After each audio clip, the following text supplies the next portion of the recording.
Mateus capítulo 4, versículo 23 e versículo 24. Diz assim a palavra do Senhor: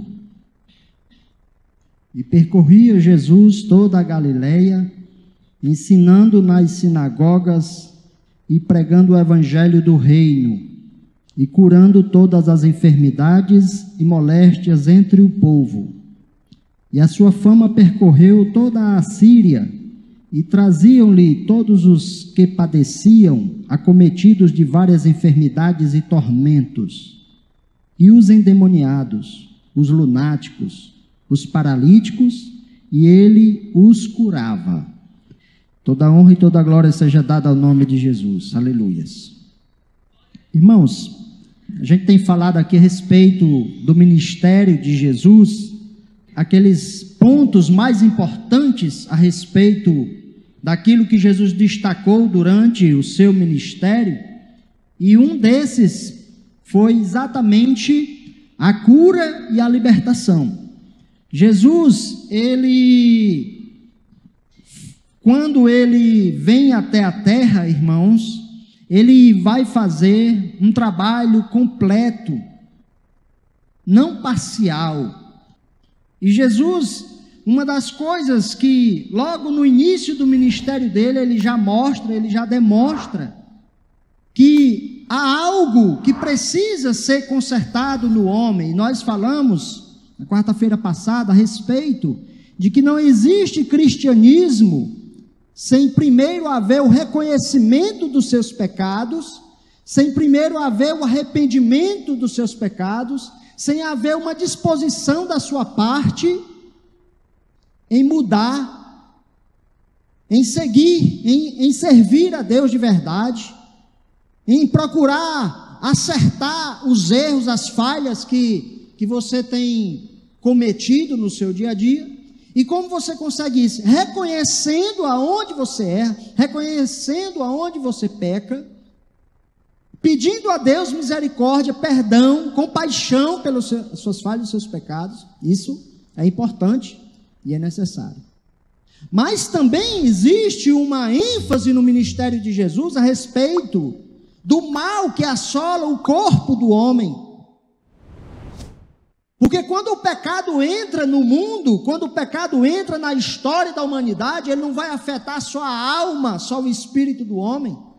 Ele vai afetar todas as coisas, e ele afeta também o corpo. E é por isso que a palavra de Deus começou a se cumprir na vida do homem, porque a partir do momento que ele pecou, Deus disse para o homem: não comam do fruto dessa árvore, porque do dia em que dela comer, certamente morrerás. E o homem, a partir do momento que ele comeu daquele fruto, daquela árvore, ele começou um processo de morte. E como vem a morte? A morte vem pela doença, vem pelas desgraças, vem pelas tragédias, vem através da violência. A morte vem de diversas formas. E por último, se a pessoa tiver passado a vida todinha escapando da morte, o tempo, a idade vai matá-lo. Então, depois que o pecado entra, a morte é certa. A Bíblia diz que o salário, ou seja, a recompensa, o pagamento pelo pecado é a morte. E isso é inevitável. Quando Jesus chega, quando Jesus brilha, quando Jesus vem ao mundo, quando ele toca essa terra, ele começa a demonstrar que o projeto, o propósito inicial de Deus, de criar uma humanidade perfeita, sã, saudável, começa a haver novamente na presença de Jesus. E ele começa a fazer curas e milagres, ele começa a operar maravilhas, e as pessoas que haviam sido acometidas de enfermidades das mais diversas, as pessoas que nasceram doentes, as pessoas que nasceram cegas, as pessoas que nasceram aleijadas de nascença, Jesus ele vai na verdade mostrar que tem em Deus o poder e a autoridade para reverter esse mal que estava na vida do homem. Amém? É uma demonstração do poder de Deus. Uma demonstração de que Deus não quer, Deus não planeja, Deus não coloca, Deus não foi a intenção inicial de Deus acometer as pessoas de doença e de enfermidade. Através do pecado, as consequências são essas. Quando Jesus, ele começa o seu ministério, irmãos, ele começa fazendo milagres. Ele começa fazendo grandes obras, coisas magníficas, como nunca se ouve, como nunca se viu, como nunca se imaginou que haveria, louvado seja o nome do Senhor. Mostrando que é propósito de Deus, é vontade de Deus, é desejo de Deus que o homem viva curado, que o homem viva são, que o homem viva presenciando, louvado seja o nome do Senhor, a saúde, o vigor, a vida, louvado seja Deus, amém? Graças a Deus. Isso é evangelho de verdade, isso é palavra de Deus, isso é desejo de Deus, isso é propósito de Deus, isso é mostrado nas Escrituras, e isso Jesus fez. Mesmo que o pecado tenha atingido o homem, ainda assim Jesus mostra que ele é maior do que o pecado, quando ele cura e quando ele liberta. Diga graças a Deus. A palavra de Deus, ela dá diversos exemplos. Por exemplo, lá em Lucas capítulo 13, versículo 11, e eis que andava ali uma mulher que tinha um espírito de enfermidade, havia 18 anos, e andava encurvada, e não podia de modo algum se endireitar. Era o símbolo do pecado, né? Jesus, quando olhou para aquela mulher, o que foi que ele viu, irmãos? O retrato da tragédia, o retrato do fracasso do homem, do pecado. A pessoa encurvada, 18 anos, sem poder se endireitar. É o que o pecado faz na vida das pessoas, né? Ele destrói a pessoa, e deixa a pessoa prostrada, e deixa a pessoa encurvada, e deixa a pessoa humilhada, e deixa a pessoa sem ter dignidade de olhar para cima, de olhar para as pessoas, de ter a cabeça erguida, porque o pecado destrói mesmo. E a destruição dele também afeta muitas vezes a saúde das pessoas. Essa é uma realidade, né, que o pecado faz na vida das pessoas. Lá também em Lucas capítulo 11, voltando um pouquinho, versículo 24, a palavra fala que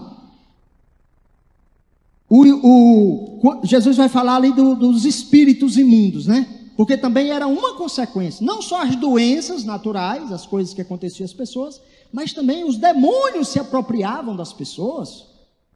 Veja, irmãos, o pecado, ele vem destruir até mesmo, né, a autonomia humana. O demônio vem e se apossa da pessoa, ele se apropria da pessoa, e coloca o mal na vida da pessoa, e coloca a miséria na vida da pessoa, e coloca a desgraça na vida da pessoa. E aí Jesus vai advertir aqui, Lucas 11, 24, que diz que quando um espírito imundo, né, falando ali dos demônios, sai de um homem, anda por lugares secos e busca repouso, e não o acha, e não achando diz: tornarei para a minha casa de onde saí, e chegando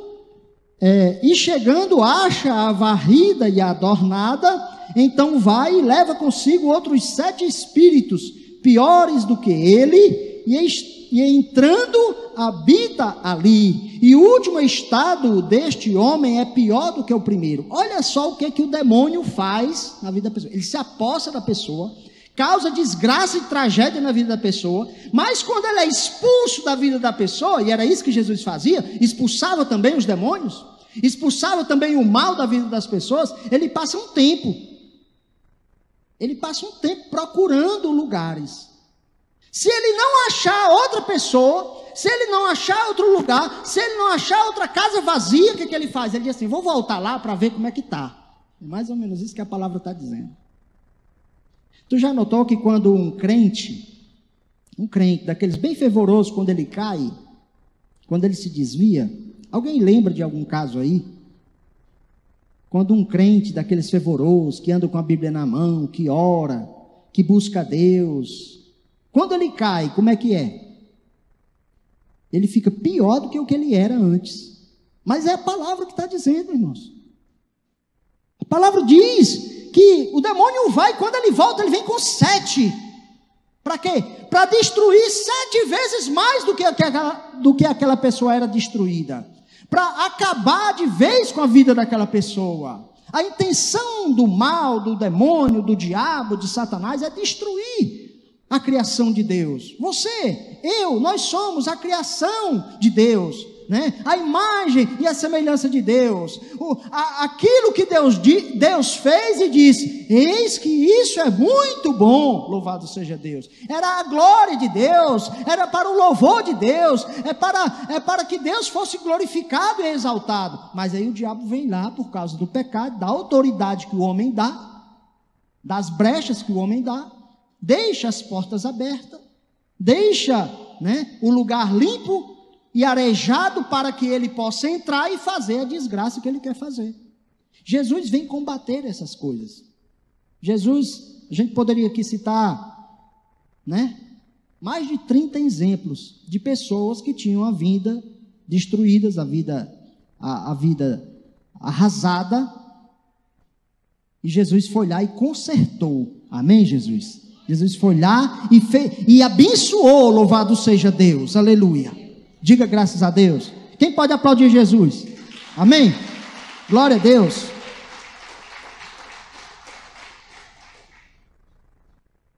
Só que tem gente que acha que expulsar demônio é coisa do Satanás. Irmãos, hoje a igreja evangélica ela vive um problema sério. Uma teologia muito fraca causa muitas distorções. O que é que nós temos hoje? No extremo, algumas pessoas que chegam a atribuir a Satanás a ação do Evangelho, a ação do Espírito Santo, a ação curadora, restauradora de Jesus, ao homem, ao diabo, aos demônios, e isolam de dentro da igreja. São igrejas que não têm pessoas, pastores, homens que são de Deus, mas eles têm uma falha na interpretação real do Evangelho, de olhar para a Bíblia de uma maneira completa, e olha apenas parcialmente, apenas um detalhe, e eles são incapazes, né, de orar por um enfermo, são incapazes de expulsar um demônio, e ainda critica quem faz, diz assim: não, isso aí é para engrandecimento do homem, isso aí é para arrecadar dinheiro, isso aí fica jogando contra. Sabe o que é? O jogador que joga contra, que faz gol contra, tem isso dentro das igrejas hoje. Hoje, 90% das pessoas que estão tendo acesso às redes sociais, o YouTube e tudo mais, são pastores de igrejas que não creem mais nos milagres, que não creem mais que Jesus possa fazer hoje, que os milagres cessaram, que tudo passou, que isso ficou lá no tempo dos apóstolos. Esse é um extremo, que é prejudicial. Qual é o outro extremo? O outro extremo é o exagero. É o outro lado dos outros evangélicos, que esquece todo o resto da Bíblia e só prega isso. Não prega salvação, não prega arrependimento, não prega conversão, não prega mudança de vida, não prega nada. Só prega, só cura, só cura, só cura, só cura, só demônio, só libertação. E esquece de ensinar o povo a palavra, esquece de dizer ao povo que eles não podem viver só de cura, porque Jesus também reclamou deles. Ah, vocês querem viver só de cura? Ah, vocês querem viver só de sinais? Vocês querem viver só de multiplicação do pão? Não, vocês têm que viver também da palavra. Vocês têm que ir também para a palavra. Vocês têm que querer aprender também o reino de Deus. Irmão, porque o reino de Deus, ele é perfeito, ele é completo, ele é inteiro. Ele não pode ser pela metade. Quem crê, diga amém. É assim que nós cremos, irmãos. É assim que está na palavra. Mas tem gente que fica nesses extremos. Então nós temos igreja hoje que exagera, pega o evangelho, distorce o evangelho, só prega um tipo de coisa dentro da igreja, né? A ênfase é só para aquilo. As pessoas entram na igreja, recebem a cura e vão para o mundo. O que adiantou, irmãos? A pessoa vem na igreja, o demônio sai, ela volta para o mundo, aí o demônio vem e volta com 7. O que adiantou, meu irmão? Não, você tem que ser preenchido, a tua casa tem que estar adornada. De quem? Do Espírito Santo de Deus, para que o demônio não volte e tenha lugar novamente na tua vida. O evangelho, a obra de Deus, ela tem que ser completa na vida da pessoa. Se Jesus curou um dia o teu caroço, a tua dor, a tua coluna, agora Ele quer curar a tua alma, Ele quer curar o teu espírito, Ele quer curar os teus traumas, Ele quer fazer a obra completa na tua vida, em nome de Jesus. Esse é o evangelho, irmãos. Mas na época de Jesus também já tinha pessoas que achavam que Jesus estava fazendo aquilo pelo demônio. Vamos lá, Lucas 11, 20. Lucas capítulo 11, versículo 20. Mas, se eu expulso o demônio pelo reino de Deus, pelo dedo de Deus, certamente a vós é chegado o reino de Deus. Olha o que Jesus está dizendo. Eles estavam duvidando de Jesus, dizendo que Jesus estava expulsando demônio por Beelzebul, príncipe dos demônios. Aí ele diz assim, não, olha, se eu expulso o demônio pelo dedo de Deus, certamente a vós é chegado o reino de Deus. Quando o reino de Deus está presente, o demônio tem que sair, irmãos. Amém, Jesus? Às vezes a gente se pergunta, por que não tem mais demônio na igreja, né? Por que não se manifesta mais? Das duas, uma. Ou está todo mundo liberto, e eu espero que seja isso, ou então a igreja não tem mais a unção, não é mais o reino de Deus operando. Então, se o reino de Deus não opera, se não é o dedo de Deus que está na igreja, como é que o demônio vai sair? Não sai, ele fica lá. Ele fica lá a vida toda. Ele não se importa, irmãos. Ele fica a vida toda sentado no banco ouvindo pregação. Porque o intento dele qual é? É levar essa alma para o inferno.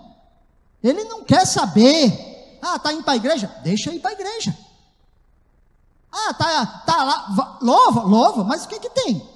Louva, ouve mensagem, e o que acontece? Nada muda, o demônio continua lá dentro, não se liberta. Não, o demônio não vai embora não, ele fica lá. E acontece isso? Acontece. Porque só quem pode fazer a obra completa de arrancar o demônio, a doença, o mal da vida do homem, é Jesus, quando o reino de Deus preenche aquele lugar vazio, louvado seja o nome do Senhor. Por isso que nós temos que buscar a Deus, por isso que nós temos que buscar o Espírito Santo, por isso que nós temos que se arrepender, por isso que nós temos que nos converter, temos que nascer de novo. Para quê? Para que dentro de nós o demônio não habite mais, o mal não habite mais, o pecado não tenha mais autoridade sobre nós, louvado seja Deus. E isso é o reino de Deus, isso é a palavra de Deus. Aí Jesus está dizendo para eles, né? Olha, se eu expulso demônios e é pelo dedo de Deus, então é porque o reino de Deus chegou. Amém, Jesus? Porque o reino de Deus chegou. Versículo 21. Quando o valente guarda armado a sua casa, em segurança está tudo quanto tem. Mas sobrevindo outro mais valente do que ele, vencendo, tira-lhe toda a sua armadura em que confiava e reparte os seus despojos. Diga graças a Deus. O que Jesus está dizendo aqui? Olha, o demônio, o diabo, ele se apossou das pessoas. Por causa do pecado, o diabo se apossa das pessoas. Ele influencia as pessoas, as decisões das pessoas. E no pior do estágio, ele se apropria da pessoa de tal maneira que a pessoa fica endemoniada. Então, ele começa inicialmente com sugestões, né? Ele vai sugestionando a pessoa para o mal, para o pecado e tudo mais. E a pessoa vai dando lugar e ele vai entrando e até um dia que a pessoa se torna uma pessoa endemoniada. Nem todo mundo que tem demônio é endemoniado. É só o demônio ali sugestionando coisa ruim no ouvido dele, e ele fazendo. Você acha que quando Deus toca no nosso coração para fazer as coisas certas, o que é? É o Espírito de Deus nos orientando a fazer aquilo que Deus quer que a gente faça. Amém?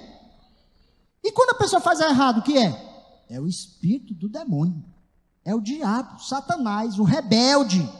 Aquele que quer que a gente erre, que a gente falhe. Para quê? Para fazer coisa errada. Do jeito que o Espírito de Deus nos leva para fazer coisa boa, coisa que agrada a Deus, o demônio vai fazer o contrário. E aí, irmãos, a palavra de Deus diz, como é que esse processo ocorre? Ele domina a pessoa, ele domina o homem, ele domina o mundo, ele domina todos. Quando é que ele para de dominar? Quando é que a pessoa sai das garras do diabo? Quando? Quando chega alguém mais valente do que ele, amém? Entra na casa dele, destrona ele, arranca a força, a armadura dele, quebra as algemas, quebra as amarras, amém? Quem é esse valente? Quem é? Quem foi que fez isso, irmão? Quem foi que entrou na porta do mundo, entrou e começou a libertar os doentes, começou a libertar os endemoniados e começou a mostrar o dedo de Deus e a obra de Deus e o reino de Deus? Quem foi? Jesus, louvado seja Deus. Jesus fez isso, Jesus faz isso. Isso é prova de que o reino de Deus está presente na tua vida. Louvado seja Deus. Quando a obra de Satanás é desfeita, diga graças a Deus. Amém, Jesus? Isso é evangelho. Isso é palavra de Deus.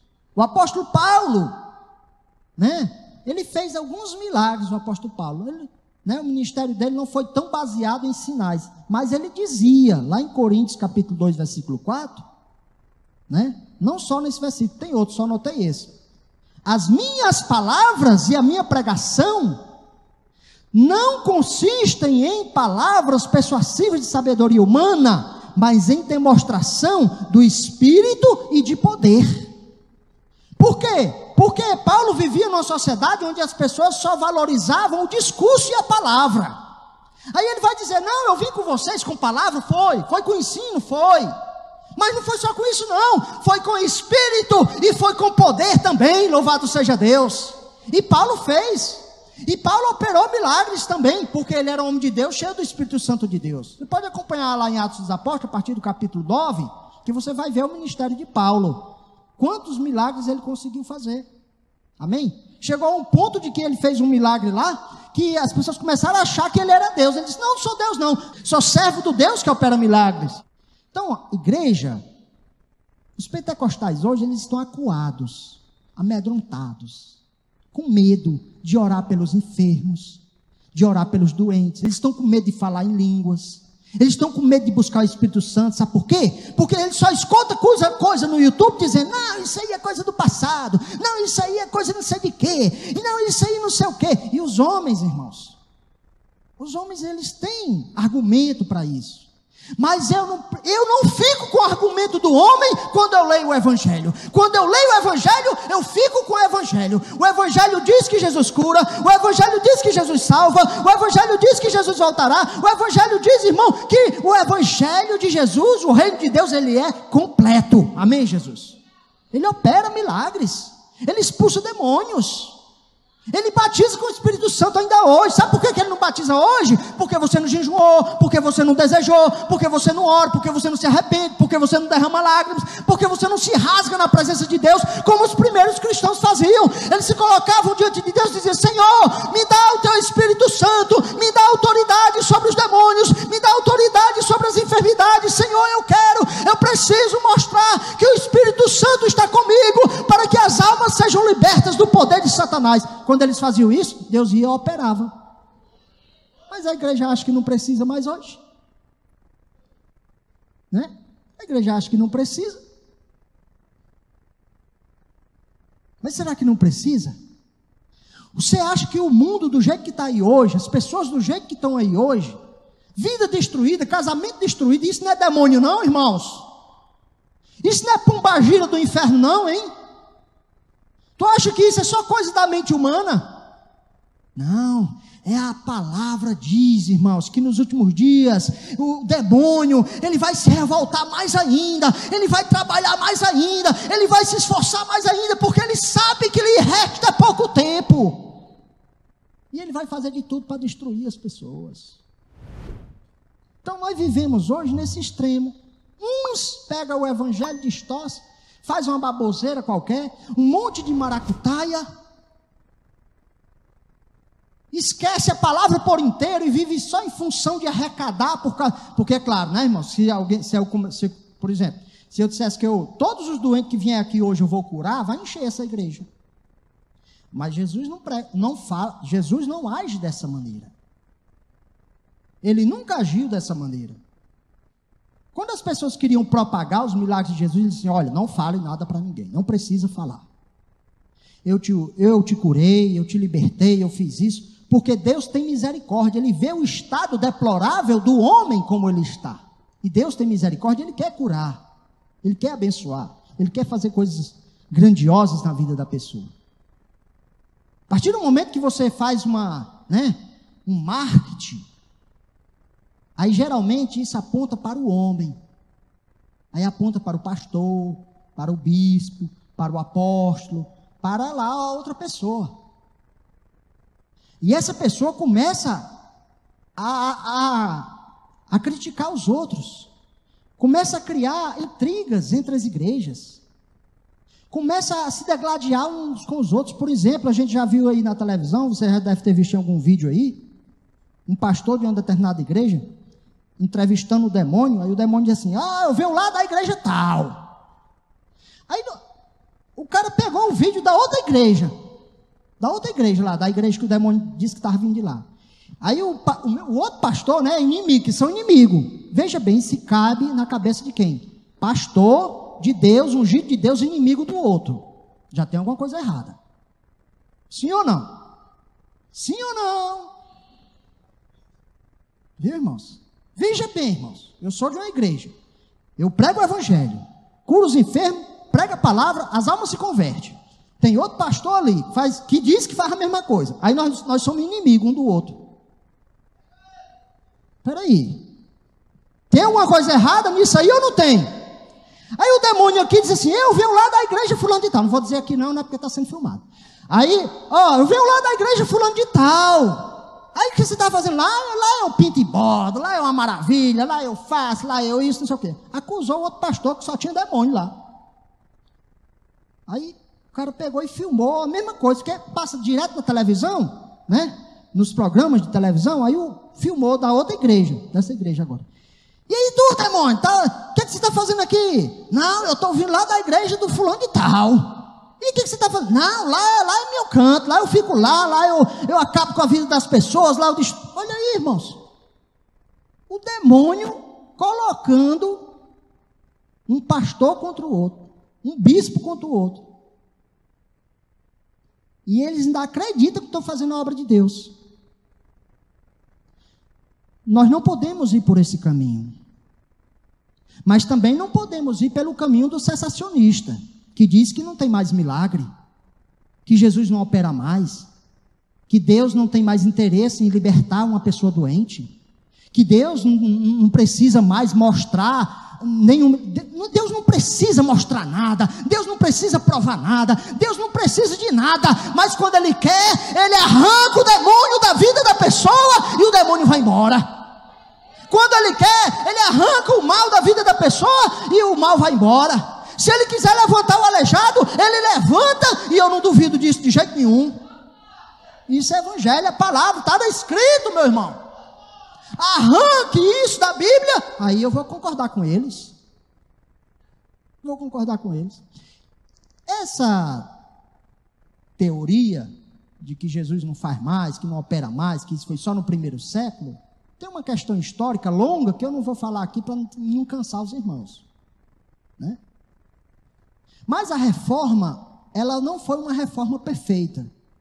E esse foi uma das falhas da reforma. Tudo que era de sobrenatural, de espiritual, de manifestação, do espírito, né? Expulsão de demônios, que eles chamavam de exorcismo, né? As curas, o buscar o Espírito Santo e falar em línguas e tudo mais, isso tudo foi deixado de lado pela reforma. Porque eles tinham um dos pilares da reforma, era só a escritura. Só a escritura. Então pronto, eles não precisavam de mais nada, só a escritura. Amém?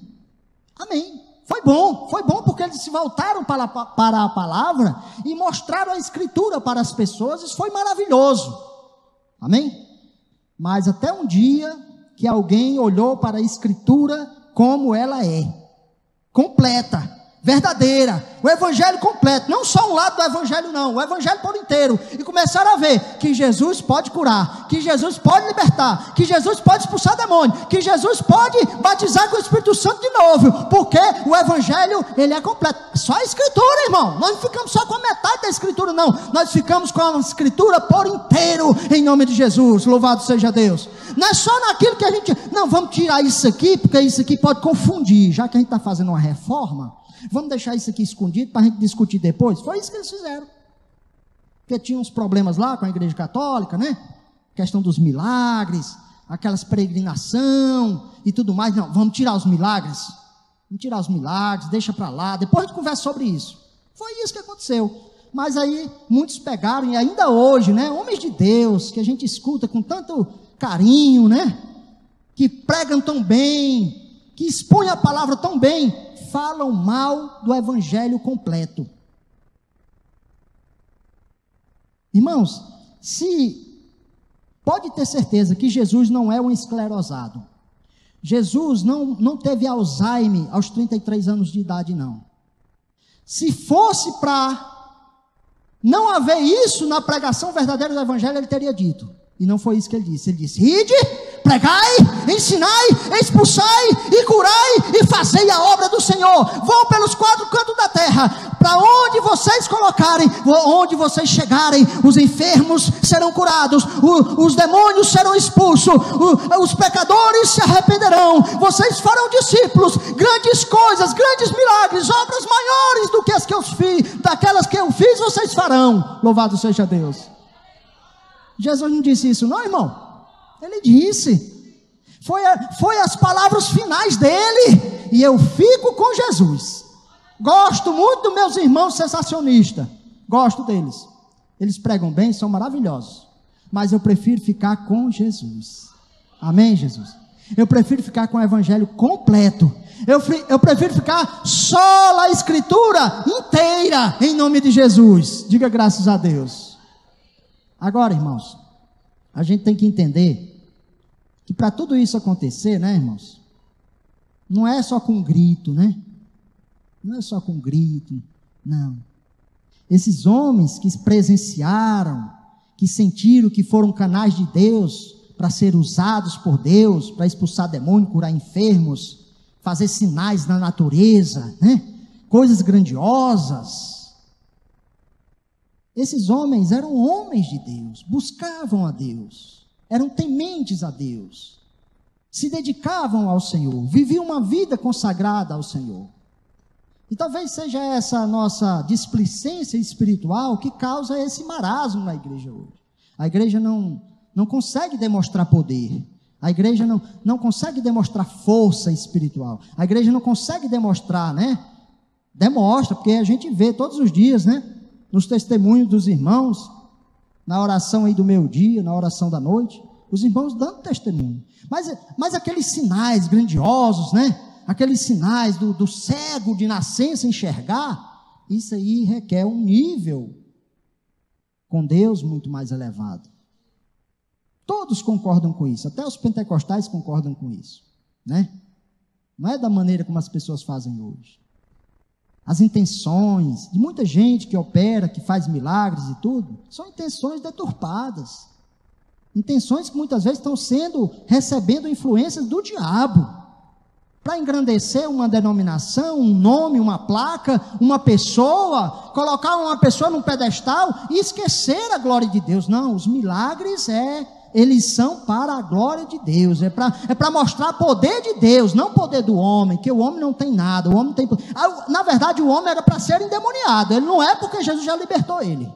Amém, Jesus? Aquele homem lá que expulsa o demônio, ele era para ser um endemoniado, não é porque Jesus já libertou ele. Teve misericórdia e libertou ele. Aquela pessoa que ora pelo enfermo, ele já era para ter morrido de alguma doença aí, não morreu porque Deus teve misericórdia e talvez já tenha curado ele várias vezes, em nome de Jesus. Então, não vamos nos apegar a todo e qualquer argumento humano que destrói a palavra, que implanta incredulidade no coração das pessoas.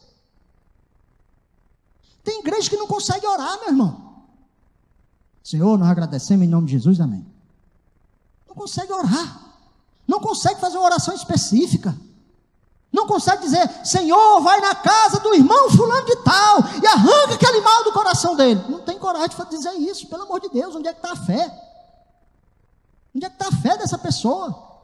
Que prega a palavra, que é homem de Deus, que é servo de Deus, que tem exemplo de vida, mas olha para a palavra como ela é, em nome de Jesus. Deus pode fazer isso através de mim, de você, de qualquer pessoa. Todos nós somos servos de Deus e podemos ser canais de Deus para abençoar a vida das pessoas. Nós não somos uma igreja que corre atrás disso 24 horas, não. Mas se aparecer um endemoniado aqui, ei pastor, ei obreiro, nós vamos ter que expulsar, em nome de Jesus. Não é dizer, não, isso aí é coisa psicológica, amanhã leva ele lá no CAPS, dá um mata-leão nele que ele sossega. Não é isso não, irmão. Se é demônio, não adianta injeção não, tem que expulsar no nome de Jesus. Amém? É assim, é o que a palavra diz. Quem não crê, né? Eu não sou o pastor da igreja não, mas a igreja cristã, pentecostal, ela crê nisso. Ela confia no evangelho como ele é. O que Jesus disse para não fazer, a gente não faz. Mas o que ele não disse que era para parar de fazer, a gente continua fazendo. Porque foi assim com ele, foi assim no Atos dos Apóstolos, e foi assim com todos os grandes homens de Deus que serviram a Deus de verdade. Quem pode duvidar aqui, né, dos grandes homens de Deus? Billy Graham. Quantos milagres aquele homem não fez através do poder de Deus? Né?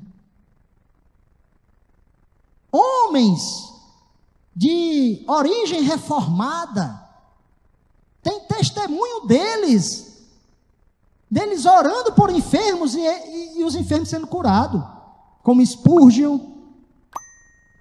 como, me falhou a memória agora daquele Jonathan Edwards.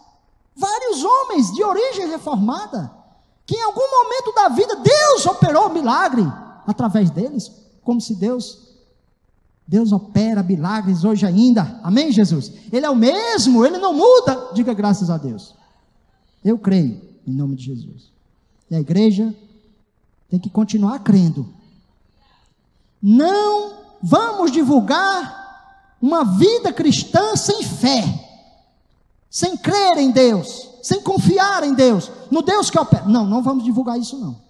Isso aí foi uma briguinha que teve lá no passado, questões, né, que aqui no tempo não dá para a gente explicar tudo.